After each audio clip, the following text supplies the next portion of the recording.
After selecting the sketch concepts to bring forward to CAD, we generate front, side, and top views in Adobe Illustrator to capture the intent of the hand sketches.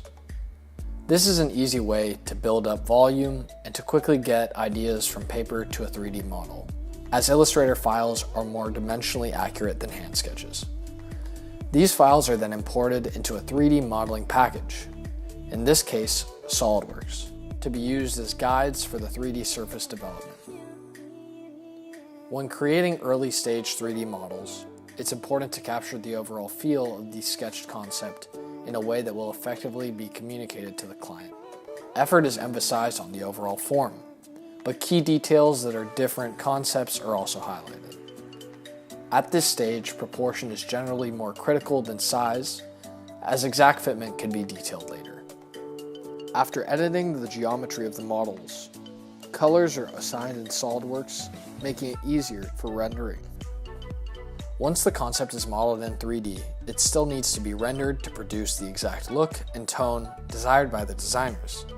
This is influenced by things such as lighting, environment, color, and material choices. The software used in this case is KeyShot.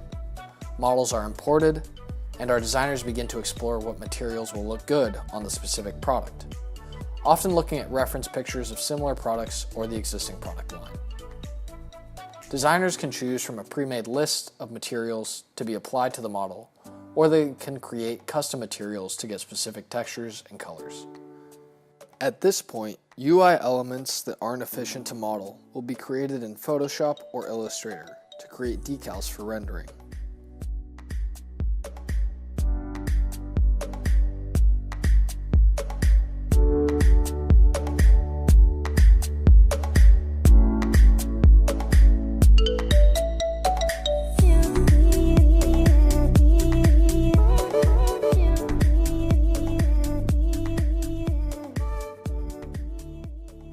After materials are chosen, colors are applied to each material.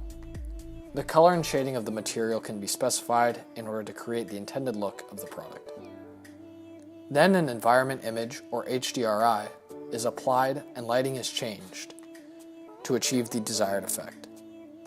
The models are then framed using a virtual camera by adjusting angle, distance, focal length, and perspective until the final image is composed. We then send the file set to our network rendering farm, which distributes the processing power among all our local machines, leading to much faster renders.